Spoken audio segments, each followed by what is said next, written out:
pelaksanaan musim kompetisi tahun 2021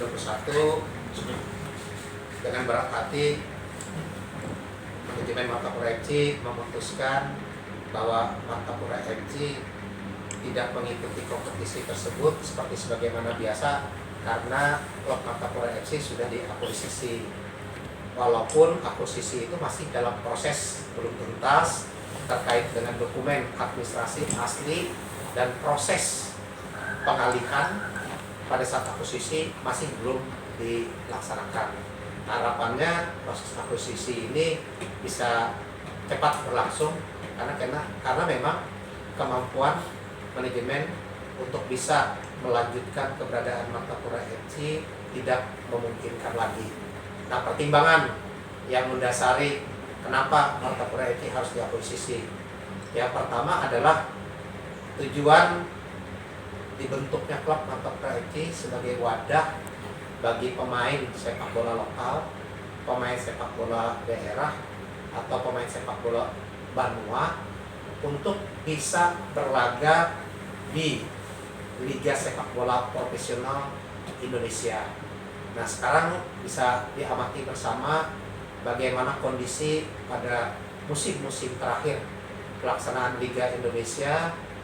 Skuad Martapura FC yang memainkan pemain Banua, pemain lokal dan pemain daerah itu sudah sangat terbatas, bahkan hampir tidak ada lagi. Nah, penyebabnya karena dianggap pemain-pemain kita, pemain-pemain Banua, pemain lokal, pemain daerah itu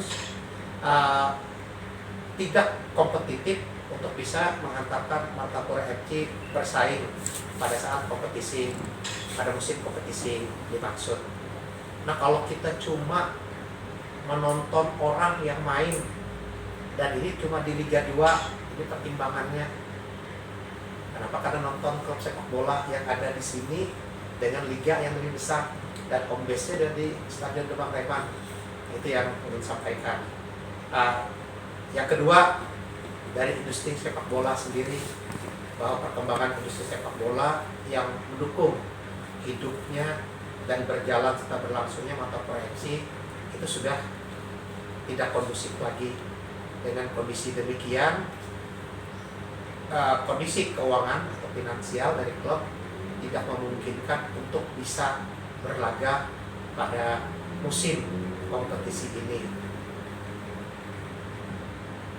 Ini juga sebagai dampak dari pandemi COVID-19 yang melanda Indonesia. Nah, itu berdampak juga ke industri sepak bola. Nah, tahun 2020 yang lalu, musim kompetisinya, Martapura FC sudah melaksanakan persiapan dan bahkan sempat bertanding satu kali sebelum kompetisi musim tahun 2020 tersebut ditunda sampai dengan dihentikan. Nah, pada saat penundaan pun tim tidak dibubarkan.